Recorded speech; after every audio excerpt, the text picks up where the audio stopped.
Welcome to TMI Today with Rita Bokutsi and Jen Lee. In this podcast, there is no such thing as too much information. We are diving into all of the taboo topics, from money and careers to relationships and parenting, to whatever else we've been too afraid to discuss as women. Listen in and join the movement as we raise each other up in our everyday lives. Welcome back to TMI. I am happy to have Mina Martinez here today. And Rita, why don't you introduce us to Mina and her topic? All right. Yes, today's motivational insights. I am so super excited to introduce Mina Martinez, who happens to be a personal friend of mine. But how I met Mina, one of the first things that how I got to learn about her is I got to attend at the Braemar Country Club here in Los Angeles, a beautiful lessons about etiquette, right, for travel. And you know, I'm going to say for me, it felt like sitting at a royal table and learning what every piece meant and how to handle everything, because sometimes it can be confusing. But I think also in learning etiquette, it transpires to life. And so I love that Mina is an etiquette coach. Her business is called Prestige Protocol. I love that. So beautiful. And she's a master instructor of business etiquette education. And so Mina, thank you so much for being here. I really want you to share about etiquette. I'm going to say my parents growing up really told me it is so important to learn about etiquette because it is so multifaceted in self-respect as well as respect for others. And when you learn these lessons, it actually transpires into business. So I would love for you to share a little bit about this with us today. So thank you for being here. How did you get started, by the way? Actually, let's start there. How did you start? Well, it's just really wonderful, and I really appreciate the invitation to join you ladies.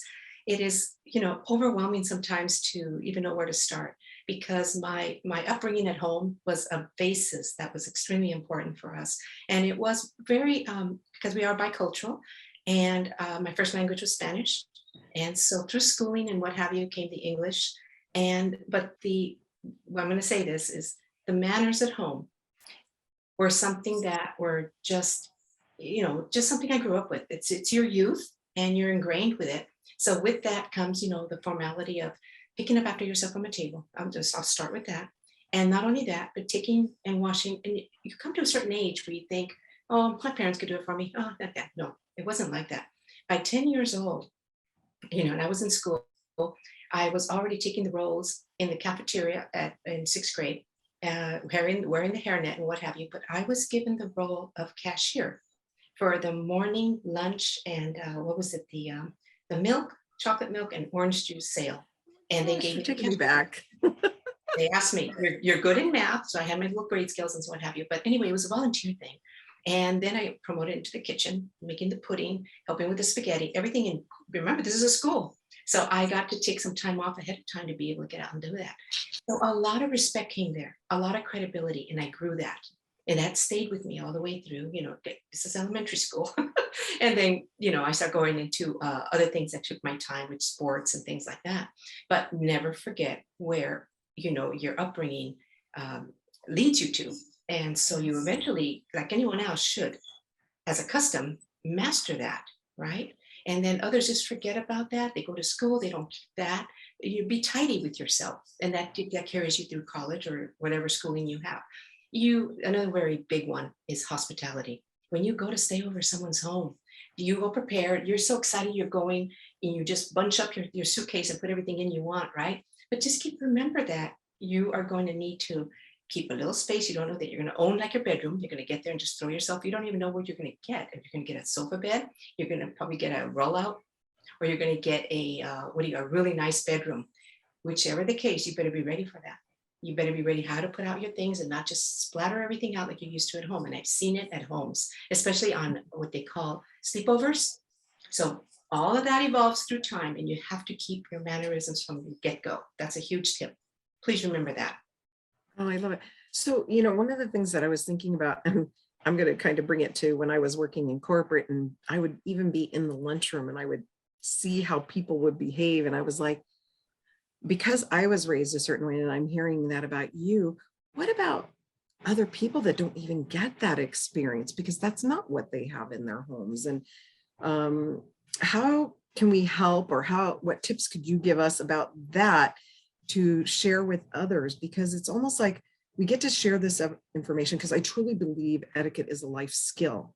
And as we learn it, again, that self-respect for ourselves as well as others, and that does get noticed. It's kind of like, okay, I'm going to use one of my sons, so hopefully when he watches this, he doesn't. But I remember that he actually was at a time when I was sick and I wasn't doing well. I had cancer and I was recovering, and since in remission, so I don't want anybody to worry. But the point was, I was too sick to really help him, so he was going to do it on his own. And he was like, "I'm going for an interview." I was like, "Where are you going?" I'm going for an interview. And I'm like, he's running out, kind of has a little bit of a wrinkled shirt. He does have slacks and nice shoes, and it was a dress shirt. And I'm like, "What kind of interview?" He's like, "Oh, Mom, I don't have time for all this." I said, "What type of interview?" And he said, "It's for a credit union." I said, "Oh, is that how they dress at the credit union?" And he's like, "Mom." I said, "Okay." I said, "So do you think it's respectful for you to go there and they're dressed better than you? Shouldn't you at least be dressed equal to them?" So he goes back in. So he goes to get his dress shirt, and he got a jacket, a nice one that was ironed. And I was like, "Well, don't they wear ties?" And he's like, "Mom, I can't do this right now." I'm like, "Well, you need to mirror them at least." So he's like, "I don't know how to tie a tie." I actually didn't either. My husband was the one that always did that. So interestingly enough, my mom had bought him a tie that had this clip and a rubber band around it because it was on a mannequin.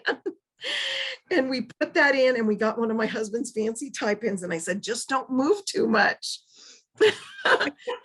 Went off, and he came back and he's like, "I got the job." And I said, "Awesome." I said, "How were they dressed?" He goes, "The same way I was." And I said, "Do you think it made a difference?" He goes, "Yes." And so this is why I think etiquette is so important. I know that my sons have gotten a lot of jobs, and they know it's because they were taught to dress. You never can overdress in the sense of if you're dressing professionally. And so food skills, dress skills, tell us a little bit more about, maybe in business, because a lot of people, professional, they're looking for work and they want to get the right work. What is it that maybe one key takeaway that would be the most important thing, if, for today, to teach today, if it was only one thing somebody learned?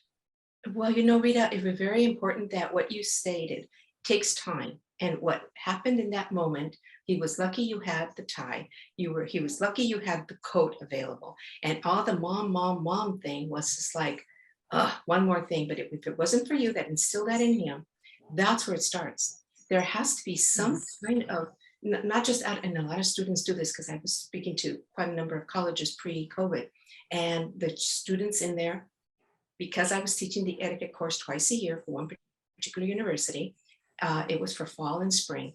And I took a little the professor who brought me on board for 5 years, we did this.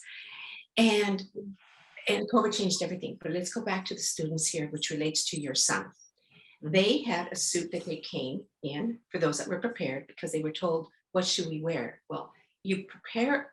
There's usually a guideline of some type that's going to tell you what you have to do, how you're going to wear, how do you tire. So I'm surprised that for that interview that your son had, was there any other information that he could have looked into ahead of time? So absolutely connect in advance to prepare yourself for that. It's not all just, the numbers. It's not just in the presentation of your look. It's what are you going to wear? And try and practice it the day before. It takes practice for anything. And this is a tip I'm going to say. You're going to do something. Don't wait till the 11th hour. Make sure, because if you have a pair of shoes, some people still have laces as opposed to just slip on. If that lace has been there for a while and those shoes have not been really worn because, it goes with a suit only or really nice dress up, and all of a sudden and it happened before, the lace snapped. So you were short by a certain amount of it. And those were the shoes that were going to go with that suit. So what I'm trying to say, after a 20-year track record that I have as a, you want to refer to it as a seasoned trainer, I have had so many experiences with youth, which they have told me, and their parents in some cases have attended the courses, but when it was only at the university, it was the students I was speaking to. And then I got them a little more interactive and I said, let's go back to your background a little bit. Is this something that's natural for you, that you are in this university because you made the grades and you came over? And you know what they come back to and they say? It's someone to do it because of a scholarship, the sports scholarship, or their lawyer, or whatever it is that their law degree, or whatever they're going to get into. And I said, but have you realized that you have some personal things that you have to take care of? First and foremost, hygiene. What do I mean by hygiene? Then we go, how about your personality and your mannerisms? Number 2. 3, are you going to have a meal when you're going to be meeting these people? You don't know. Now they're doing interviews through a meal. I don't know if you know that. They take you to lunch with that. Dining etiquette. So the word etiquette is basically another word for being, it's your everyday lifestyle. That's what I refer to it as. So when you really have to have down pack what you need to know, be well versed before you're going there, know who you're interviewing with so that you can have some questions to ask them as well and say, oh, and let's say it's a credit union. I also have a credit union, by the way. So I'm a little familiar with what they do and, but are there any services that you can offer the youth? I'm interested in a camp and would like to serve as a community service. That's like, whoa, where's that coming from? That's an extra. So come prepared and show something besides that. And that's part of your, what they call character. You're coming out of your box, out of your comfort zone. And so you want to be there. You want to have that and not just sit there and just wait for the answer to be asked and just look at a straight face. Like they say, look at them straight, be calm, never go in without a smile. The first thing you got to do is come in with a smile, full out, until they ask your name or you say whatever, but that's how you greet. You greet, that is your greeting. So one of the most important things I'm going to tell you as a consultant, I have had this happen many times. One of the first things that you must do is always greet with a smile.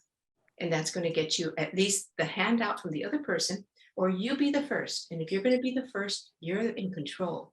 You, at this time, we're not doing too many handshakes, but it's another way of doing this.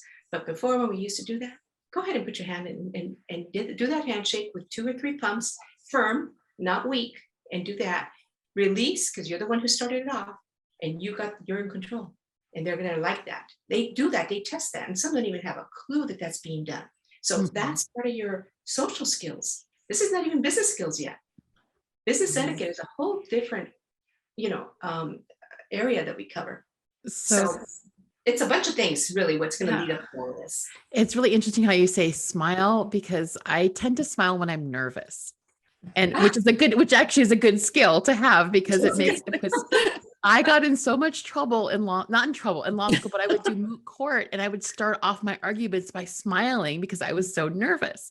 And the judges didn't know what to do with that. They're like, we've never had anyone smile when they start their arguments. I'm like, maybe that's a good thing. Maybe I'm putting you more at ease. But it's so interesting that you say that, because it's very true. If someone comes in with a smile, the tone that you set is so much more important than if you came in with a, grumpy or a straight face or whatever. So interesting. Yes. And Jen, I'm glad you said that. Thank you for backing me up on that one. The good thing about this is that people, regardless of what field you're in, you're always going to be dining. So the dining etiquette is a must. That's a huge thing. But the social skills, which is part of, your well-being, your hygiene, and your mannerisms. Like you said, come in with a smile. They already know you. If you know how we always hear, and we're always familiar with the phrase, you only have a certain amount of time to make an impression. Do you know, and I'm going to say time, because some people thought it was 60 seconds. Let's turn it to the other side of the ruler.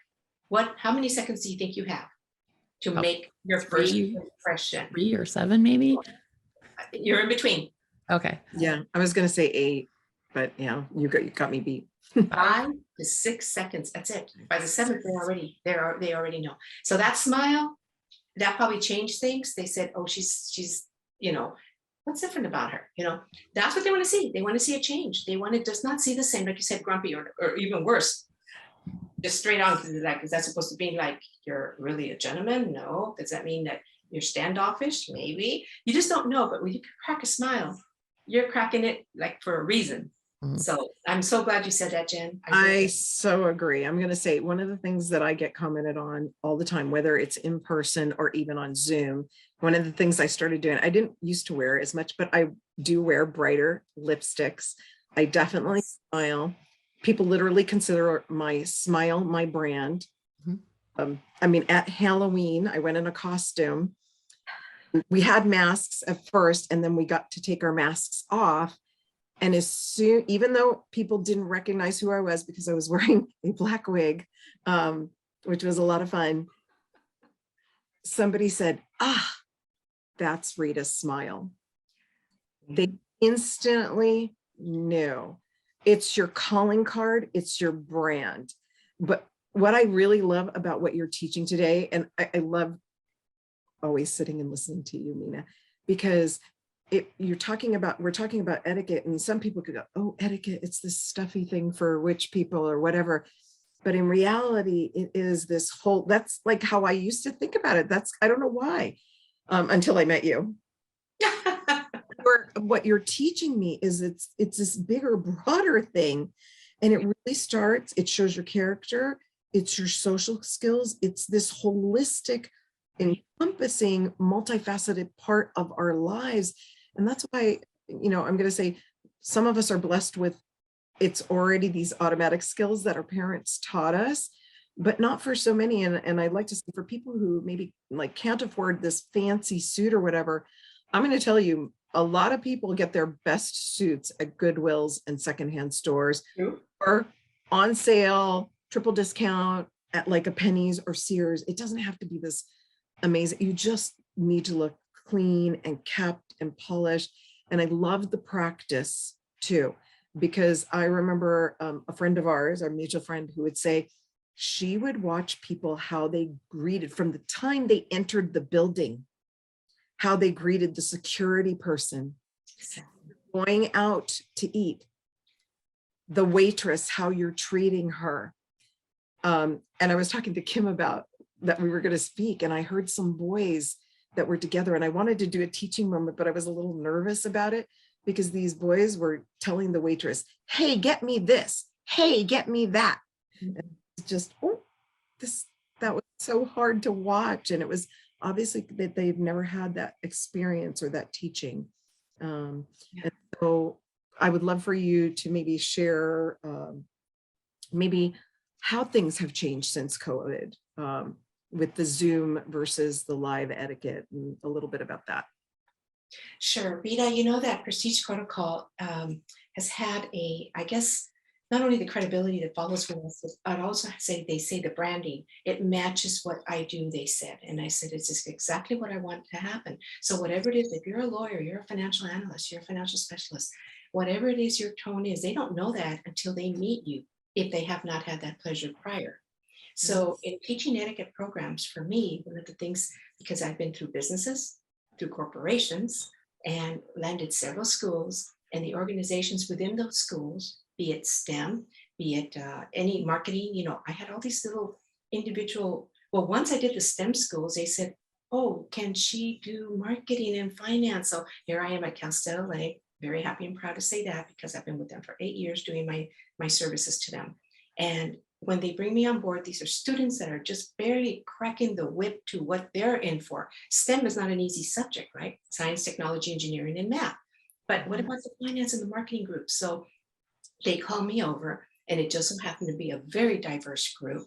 And I was teaching them the Western style of etiquette, because they are from Asia and Latin America, and nothing in resemblance, especially the utensils. So let alone having to do the mannerisms. And you talked about, greeting someone from the get-go and so forth. So my instruction there is on an individual basis. And I'd love to see, and the reason I'm doing what I'm doing is because the opportunities that came with me with my former employer after retiring after 34 years, I thought, okay, let me see if I could do a business where there's going to be what I'm doing already, but they just wanted me to legalize it by making a business. So 20 years ago, which 10 years now under the name of Prestige Protocol, I've had a decade of having to have this opportunity to, train. But it's not only to groups like that. It's individual as well. And they like it when it's individual because you know why? They're embarrassed and they say it up front that they don't know what they need to know at this time. And they said, I have testimonials that they said, they call me Mrs. Martinez or Miss Mina. And they said, we weren't taught these things. And they're looking away from me. I said, do me a favor, look at me and tell me what you just said, because that is exactly what you're going to be doing to the next person. It's not going to be me. I'm not going to be with you. I'll be in your shoulder, giving you a little whisper to tell you, remember what you said? Remember what you said? You said them get the job? Got the job. He had 4 universities, high, like the Stanford ones, the Harvard and all that. And he is in a South Central LA high school. And they called me over and it was really beautiful. This one I'm very proud of. And the students that I spoke to, and then my videographer ended up taking him to the side, which I did not know this, and took testimonials. So when he did the video and gave it to me, that's my opening branding to my business. It's on my website. And you're going to hear these students how to do a toast, how to hold stemware, because you have to hold it from the stem. The only thing you hold is a water goblet by the body of it, because anything else, you're going to warm it up and you don't want to do that. Again, that's dining etiquette. Now, how to do the fork and knife and how to come in. All of this takes preparation. And I'm going to suggest, if, of course, I'm going to just say, join me now if you can. I do have a newsletter that you can submit to, and I could, get in touch with you that way. Or there's other ways that you can be in touch with me. But the group sessions that I do, I also post them on my website, so they're available. I have, actually, it's a 2-part series. What's your website name? Because My I was just website going to because there's so much to learn. There is so much to learn. The company So is. can you say it again? And the website is etiquetteseminars.com. And so that's how you can, connect there into my website directly, see what I'm about, see the programs that I break down into various modules that you can see, and the various areas, because I specialize in business, dining, and social etiquette, from youth to what they call now, early career professionals, to the adults. So there's a string there because some parents have never had that, or they called what they call cotillion, or they called charm school. Those 2 things stick with me. But they said after that, out the door. They just did it because their parents had them do it. When I heard that, I go, wow. It's like they lost it. They wish they could have continued. All they remember is all of this stuff on a table, and they don't go to events because of that. So they shy away. I saw it through my professional career. I still see it. And then just this morning, we were having breakfast downstairs. We're on vacation right now. And it's quite international. We had quite a lot of foreigners and I could hear them because you can hear their languages and their mannerisms to eat. It's like they're still sleeping. And they were like, the whole elbow thing on the table, eating like this. And they were like, not even looking at their food. They're looking at everybody else. You never do that. You always focus on the food and your drink as well. Don't worry about who's watching. You take care of you, because if not, you're going to have a spill or something else happen. That's the elegance of your own personal, upbringing, to show that you are involved and you're enjoying every moment of your drink or your food. So what I saw this morning was on my mind. As soon as I came up here, I go, dear, I could not believe what I saw. Napkins? Not even, some of them. And I'm going to share what I saw, and I didn't like it at all. And it's they overload their plates. You never do that, especially if it's free. You come back, go back. Go get your extra oatmeal, but don't carry 4 or 3 things. What happened? Boom. Because they try to put a drink in there and get their apple juice, and the apple juice went right on her dress. And I looked at this and I said, if I only had my phone with me, you would be believing me. Now, have you been to places that you've seen that happen? You the buffet. No, don't ever overload a plate. If you think you're going to have one time to go, don't overload it. It looks terrible, and you can't even. And that's if it's on a paper plate, even worse, because the paper plate's not going to hold it right. Where do you put your utensils? Where do you put your napkin? You have to kind of manner. And if you have one course, which we teach all this, I'm going to just say, if it's not myself, it's another etiquette course that you can take somewhere else with another company, then do so, because there's many etiquette consultants. And we're finding out that you did ask me about, since COVID, how this thing has happened and how I've pivoted over. It's taken so much out of the live lessons, which is my preference, of course, and so is it theirs. But we said, let's do this. So prior to COVID, I was just in the initial stages of doing my virtual platform teachings. So my training started with Zoom. And I thought, okay, not everybody has Zoom. And so they wanted to put me on it with the school, and the reception of the school was not well. So then there goes that. And it was a 45-minute window. What can I share in 45 minutes? A little bit of just little nooks and crannies in here, but they got so intrigued. Oh, I'd like to know a little more of this and a little more of that. And I said, my courses are 2 hours or longer. That this is how it works. In order for you to really, and this is just the virtual part. So this is why I did. And when you have a chance, please check etiquetteseminars.com. You will see that I have for August, I have, it's a Thursday and a Friday, 7 to 8 p.m., 1 hour in the evening. That's another thing. Scheduling during the day, I've had from, 10 people, and in the summertime, everyone's out and away. They register and then they don't show up. So I'm going to go 7 to 8 p.m. Rita, I don't know, and Jen, if you guys have seen that, but this is a live course that I'm teaching virtually, because those are the means that are available to us right now.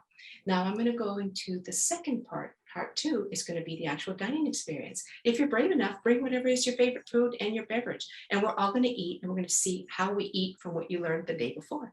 So 1 hour to learn and 1 hour to perform. That's how I did it. And that's how I'm doing it. But when I go, and I just did one at a restaurant, and it was 18 participants. And it was and I'll be very happy to say it's West Angeles Community Development Center. And they're in Crenshaw, the Crenshaw district. And she brought, the executive director said, I would love all my staff to get your training. I've been to your training and they need this. And they brought their daughters with them. So it extended it even more. So I said, great, this is wonderful. And those little girls, not only were they nervous, they were eating like they were at home. And you could see it right away. You're missing the food in your mouth because you're looking somewhere else, and you're just, okay, ooh, that just went down. And then they forget they have napkins, so they go like this on their clothes, wiping them. I go, wow. And so we did all of that, and they shaped up like that. They said, we had no idea, but they had their mom there. And they said, Mom, I didn't know this. And I heard them, I didn't know this. Because that's why you're here. That's why you're here. And so she did a blessing to do that. And now she wants to bring me into 15 young boys that are just, taken away from the gang streets and all this. And she said, we need them to be also educated like you did our women. I said, I'd be more than delighted to. And there's going to be 4 instructors joining you as well. I said, the more the better. So they were saying, really? I go, the more the better. So she knows how I teach. And I start with the basic, and it's very important. And I can't tell you enough that it starts at home. So I don't want to say it's all, don't blame it on your parents, because they may not have had that teaching. Exactly. However, it's school. If you only go to a university and they have I'm going to say, let's see, which one would it be? Business schools. Most business schools at the universities teach some type of business etiquette or dining etiquette. And I've had students that took that course, and they said, Mrs. Martinez, that's not what they taught me at USC, but I just learned the basics, and this is it. And then we're off to a banquet. And I go, really, that's all they taught you? Just the basics, eat from outside in, and wear my BMW, my bread, my meal, and my water. Okay. And that they got. That's just this much of it. And so the other part about greeting, how do you greet? And do you know your levels of authority? Who are they? And how do you introduce yourself, or do they introduce, or someone? There's a third person having to do that introduction. And that matters so much. An official to a non-official. And if you mess it up, it's like they're going to know, because they're up there already, and they should have some kind of social and business etiquette. All of these authorities that I see out there. Had an event run just recently, and some people came. I couldn't believe what they were doing, using their finger to clean their tooth out. And one was sitting next to the mayor, and I went, oh, ooh, ooh, ooh. And then one that knew me, she just looked at me and she just said, and I'm like, the mayor's over there, and this one's over here picking his food out with his finger. No. So do take some kind of training if you can, etiquette course wise. And with me virtually, I have a couple coming up, and then not till October, not till November and December will be the last ones that I'll have virtually. Wonderful. Yes. Well, Mina, thank you so much for sharing with us. We'd like to leave everybody with maybe one quick fun fact about you that you would like to share with us. One fun fact. Oh my goodness, I am a baseball fan. Yeah. I love baseball. I follow it because of sports etiquette. That's why I teach sports etiquette. And that foundation has a youth group. And what I've been learning so much about is if you get involved with the game, get involved with the aspects of what it takes to be a player. And I've been following baseball since my dad, real young, so I've had that encouragement a lot. And I love that outdoor spirit because that's what I'm about. And because I live in LA, go Dodgers. That's right. We get to see them real soon together. I love that. I feel like Etiquette is that gateway to building your character and your brand around who you want to be. And so if your parents haven't taught you, really, I think most of us can stop looking to everybody else, schools or their parents, because they've got us. It's really the independent people that are focusing on these areas so that we can focus, learn, and get out there and just really be our best selves, show our best selves, because we've taken the steps. And thank you so much for all the learning tips today, Mina. Definitely go to Etiquette seminars. I'm going to go there, check it out, check out Mina's classes, and see what next best etiquette lesson you can learn to implement into your life. Exactly. This is Rita Bacuzzi and Jen Lee with today's Motivational Insights. We hope you are inspired by the life skills of learning about etiquette today. Thank you.